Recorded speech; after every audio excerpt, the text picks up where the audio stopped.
ano ba na yung responsibilities ng parents muna, no, to their children para naman ano to, may basis tayo, no, at ano yung sumosobra, ano yung pagkukulang, ganyan. Baka yung mga responsibilities na ginagampanan natin sa mga anak natin sobra-sobra na pala.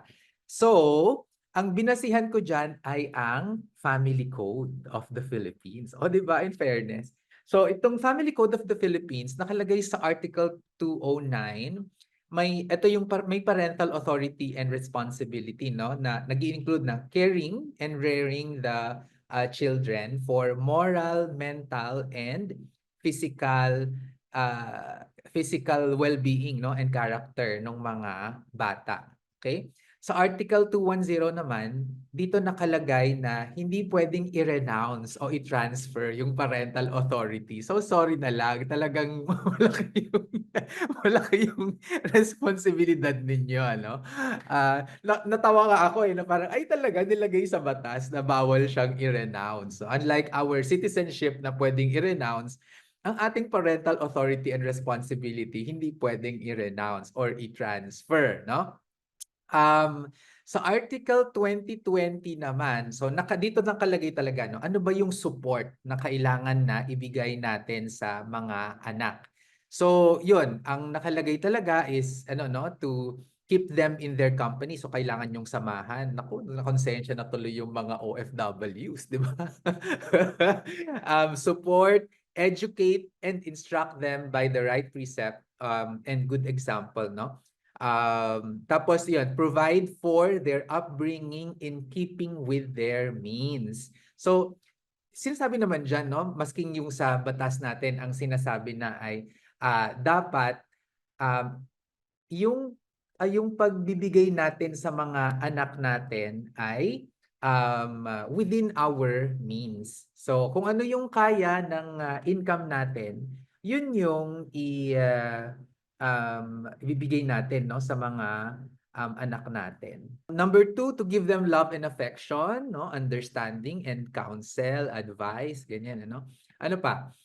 To provide them with moral and spiritual guidance, no? Pero nakalagay dito yung moral and spiritual diyan talaga. Nakalagay siya na kailangan turuan nyo rin sila ng industry and thrift. So kailangan nyo daw na yung anak nyo ay turuan nyong maging matipid at masipag. O 'di ba? So hindi pala sapat na ano, no, na masipag lang yung moral and spiritual talagang nakalagay doon, no? O kailangan magtipid at saka maging masipag, no?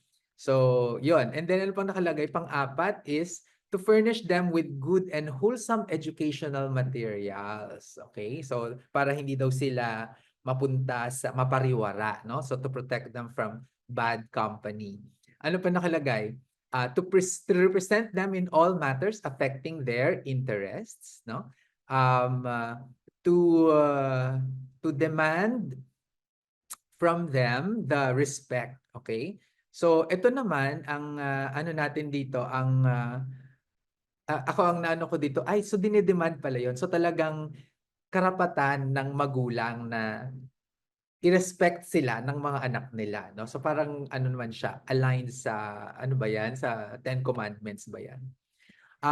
Honor your father and your mother. Ayan. Number 7, to impose discipline on them as may be required under circumstances. Basta wag lang tayong mabantay bata.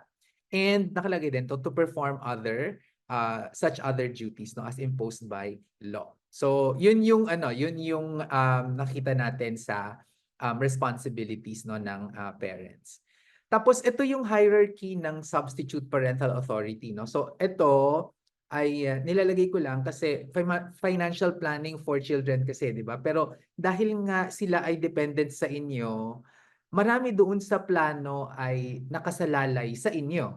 So kung may mangyari sa inyo, anong mangyayari, no? What will happen to your children? Kaya very important na pag-usapan itong substitute parental authority. So pag nawala kayo, sino yung mag-a-assume ng parental authority, no? So ito ay Sa Article 216 naman, no, and this is in the order as indicated. So ito muna yung uunahin. So pag namatay dalawa yung parents, sino yung mag-aalaga sa bata?